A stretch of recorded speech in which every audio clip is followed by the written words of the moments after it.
नमस्कार, मी ॲडव्होकेट हरदास लांडे. बघा, राज्यामध्ये सध्या ग्रामपंचायत इलेक्शनच्या संदर्भामध्ये बराचसा संभ्रम निर्माण झालेला आहे. कारण की निवडणूक आयोगानं काय केलं होतं, मतदार याद्याचा प्रभाग रचनाचा कार्यक्रम जाहीर केला होता. त्याच्यानंतर बऱ्याचशा लोकांना असं वाटलं होतं की आता मतदार याद्याचा कार्यक्रम जाहीर झाला म्हणजे लवकरात लवकर राज्यामधील 15,000 ग्रामपंचायती निवडणुका लवकरात लवकर लागणार आहे. आणि तशी परिस्थिती सुद्धा निर्माण झाली होती. कारण की मतदार प्रभाग रचना मतदार यादी जाहीर झाल्याच्या नंतर कुठल्याही क्षणी निवडणूक लागू शकली असती. परंतु याच्यामध्ये काय झालेलं आहे, दोन गोष्टीची अपडेट या व्हिडिओमध्ये तुम्हाला देणार आहे मी. एक तर ग्रामपंचायत आरक्षणाच्या संदर्भामध्ये आणि दुसरी म्हणजे जिल्हा परिषद आणि पंचायत समिती आरक्षण संदर्भामध्ये सुप्रीम कोर्टामध्ये जी काही सुनावणी झाली 21 जुलै, 22 जुलै आणि 24 जुलैला, ह्या दोन गोष्टीचे अपडेट मी तुम्हाला याच्यात देणार आहे. त्याच्यात पहिली अपडेट ग्रामपंचायतच्या संदर्भामध्ये. बघा, 15 जुलैला काय केलं निवडणूक आयोगानं, राज्यामध्ये ज्या काही कार्यकाळ संपलेल्या ग्रामपंचायती ज्या ठिकाणी प्रशासक लागलेला आहे त्या ठिकाणचा सगळ्या ग्रामपंचायतच्या हद्दीमधील प्रभाग रचना म्हणजे प्रभाग वाय मतदार याद्या तयार करण्यासाठी कार्यक्रम जाहीर केला. आणि हा कार्यक्रम जवळपास 4 ऑगस्ट पर्यंत अंतिम मतदार यादी जाहीर करायची होती ग्रामपंचायतची वार्ड वाईज. नंतर काय झालं माहितीये का, सध्या चालू आहे महाराष्ट्रामध्ये SIR. बऱ्याचशा लोकांनी मागणी केली की SIR झाल्याच्या नंतर हा कार्यक्रम घ्यायला पाहिजे, जेणेकरून पारदर्शक याद्या आपल्याला मिळेल आणि बोंगस मतदार याच्यातून निघून जाईल. दुसरी गोष्ट, या संदर्भात जिल्हा अधिकारी जे काय सगळे महाराष्ट्रामधील यांनी बऱ्याचशा जिल्हा अधिकाऱ्यांनी मागणी केली की सध्या जे काही मनुष्यबळ लागणार आहे मतदार याद्या तयार करण्यासाठी हे सगळे अधिकारी सध्या SIR मध्ये गुंतलेले आणि या सिच्युएशन मध्ये ते अधिकारी म्हणजे गोंधळ निर्माण होईल. दोन गोष्टी त्यांना कामं दिल्याच्या नंतर याच्यामध्ये गोंधळ निर्माण व्हायची शक्यता आहे.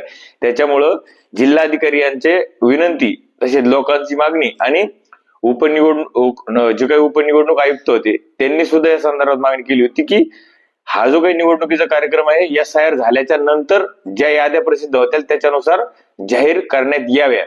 या सगळ्या गोष्टीचा विचार करून निवडणूक आयोगाने निर्णय घेतला आणि शेवटी जी काही प्रभाग रचना करण्यासाठी दिली होती, एक शेड्यूल दिला होता, त्याला स्थगिती दिलेली आहे.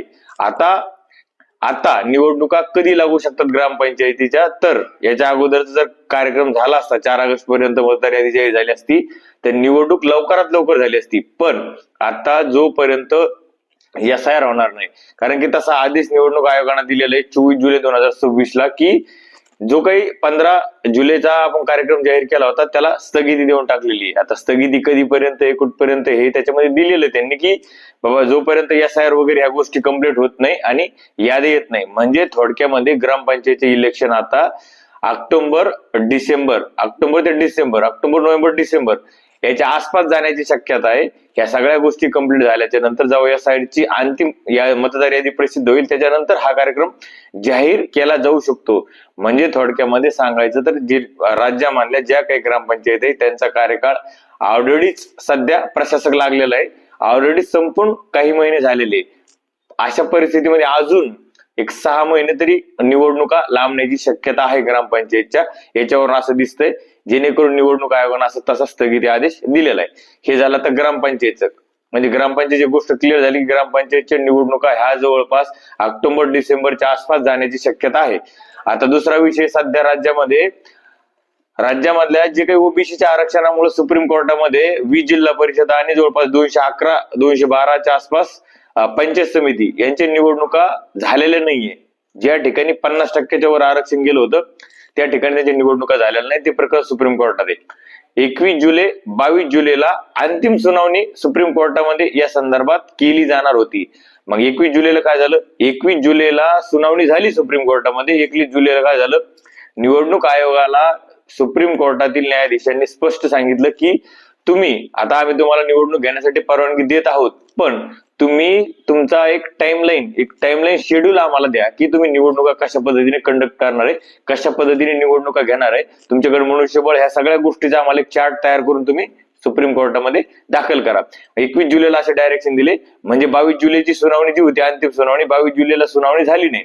21 जुलै जी झाली त्याच्यानंतर तारीख ठेवली 24 जुलै. 24 जुलै तारीख कशासाठी ठेवली होती, 24 जुलै तारीख याच्यासाठी ठेवली होती की निवडणूक आयोगाला सगळा रोड मॅप, जे काही शेड्यूल टाइमलाईन होता, टाइमलाईन शेड्यूल सुप्रीम कोर्टामध्ये सबमिट करायचा होता. मग त्यांनी काय केलं, 24 जुलैला सुप्रीम कोर्टानं त्यांचा टाइमलाईनचा शेड्यूल तर सबमिट केला, पण निवडणूक आयोगाने सुप्रीम कोर्टाला विनंती केली की सर, सध्या महाराष्ट्रामध्ये SIR ची प्रक्रिया चालू आहे आणि मतदार याद्या अपडेशन चालू आहे, अपडेशन. तर मतदार याद्या अपडेट करणं चालू आहे, त्याच्यामुळं ह्या निवडणुका फेब्रुवारी 2027 पर्यंत पुढे ढकलण्यात याव्या किंवा ढकलण्याची परवानगी देण्यात यावी, अशा पद्धतीची निवडणूक आयोगाची मागणी सुप्रीम कोर्टाकडे होती. परंतु सुप्रीम कोर्टाने या संदर्भात स्पष्ट सांगितलं की सुप्रीम कोर्टाने आधी सांगितलं या निवडणुका घेण्यासाठी खूप उशीर झालेला आहे. आता ह्या निवडणुका इतके दिवस लांबवता येणार नाही, ह्या निवडणुका तात्काळ घेणं गरजेचं आहे. फार तर ह्या निवडणुका तुम्ही ऑगस्ट महिन्यात किंवा सप्टेंबरच्या पहिल्या आठवड्यामध्ये ह्या निवडणुका झाल्या पाहिजे, अशा पद्धतीचे निर्देश निवडणूक आयोगाला दिलेले आहेत. आणि या निवडणुका कशा घ्यायच्या आहेत, जे की मूळ प्रकरण होतं 50% वर आरक्षण या सगळ्या जिल्ह्यामध्ये गेलं होतं, म्हणून या जिल्हा परिषद निवडणुका झाल्या नव्हत्या. तर निवडणूक आयोगाला या सुद्धा गोष्टीची सांगितले सुप्रीम कोर्टाने की 50% वर आरक्षण कुठल्याही जिल्ह्यामध्ये जिल्हा परिषद आणि पंचायत समितीमध्ये जाता कामा नये. म्हणजे सुप्रीम कोर्टाच्या आदेशाचं जे काही 50% ठरवून दिलं होतं त्याच्यावर कुठल्याही जिल्ह्यामध्ये आरक्षण जाता कामा नये. कुठलं 50%? SC, ST आणि OBC हे तिन्ही मिळून 50% वर जाता कामा नये. काही जिल्ह्यामध्ये कसं आहे, बऱ्याचशा जिल्ह्यामध्ये SC आणि ST ला जास्तीचं आरक्षण आहे, कारण की त्या ठिकाणी बऱ्याचशा प्रमाणामध्ये त्यांची लोकसंख्या जास्त असल्यामुळे त्या ठिकाणी OBC ला 27% आरक्षण मिळत नाही. आणि त्या गोष्टीमुळे काय झालं होतं, आरक्षणाची टक्केवारी ही 50 पेक्षा जास्त जात होती, कारण की SC आणि ST चं आरक्षण वाढल्यामुळे OBCचं सुद्धा 27% त्याच्यात इन्क्लूड करत नव्हतं, त्याचा आकडा 50% वर जात होता. SC आणि ST वगळून उर्वरित जे आरक्षण राहतंय, जी काही टक्केवारी राहत असेल त्या जिल्ह्यामध्ये, तेवढंच आरक्षण त्या ठिकाणी द्यायचंय OBC ला आणि 50% आतमध्ये त्या सगळ्या गोष्टी करायच्यात. 50% वर कुठलंही आरक्षण देता येणार नाही, अशा पद्धतीचा स्पष्ट निर्देश निवडणूक आयोगाला दिलेले आहेत. आता या संदर्भात अजून परत एकदा 27 जुलै ही तारीख ठेवलेली आहे. 27 जुलैला अजून काय सुप्रीम कोर्ट या संदर्भात गाईडलाईन्स देतं, निर्देश देतं किंवा एक अंतिम आदेश देतं, आता हे आपल्याला 27 तारखेला त्या ठिकाणी कळेल. या 2 अपडेट होत्या. बऱ्याचशा लोकांचे मेसेज, फोन, फेसबुकवरती कमेंट्स येत होत्या, व्हॉट्सअपवरती मेसेज येत होते की सर, ग्रामपंचायतचं काय झालं, पंचायत समितीचं, जिल्हा परिषदचं काय झालं, कधी निवडणुका होणार आहे. त्याच्यामुळं हा व्हिडिओ आवर्जून कंबाईन मध्ये मी तुम्हाला बनवलेला आहे. जिल्हा परिषद आणि पंचायत समिती आणि ग्रामपंचायत ह्या दोन्हीची अपडेट मी एकाच व्हिडिओमध्ये देण्याचा प्रयत्न केलेला आहे. ग्रामपंचायत इलेक्शन आता जवळपास लांबलेले आहेत असं म्हणायला हरकत नाही, आणि जिल्हा परिषद आणि पंचायत समितीच्या निवडणुका मात्र लवकरच होऊ शकतात. ऑगस्ट किंवा सप्टेंबर मध्ये या निवडणुका लागू शकतात, कारण की जर का एकदा निवडणूक आयोगानं आदेश दिले निवडणूक आयोगाला, मग निवडणूक आयोगाला त्या टाइमलाईन मध्ये निवडणुका घेणं बंधनकारक होईल. मग पावसाळा का सुरू असे ना, बऱ्याचशा लोकांचा संभ्रम असतो की निवडणूक आयोग हा पावसाळ्यामध्ये कधीच निवडणुका लावत नाही. पण जर तसे आदेश सुप्रीम कोर्टाने दिले की तुम्हाला ह्या डेडलाईन पर्यंत निवडणुका घ्यायच्यात, तर मात्र निवडणूक आयोगाला त्या निवडणुका घ्याव्याच लागणार आहेत, अशा पद्धतीची शक्यता निर्माण झालेली आहे.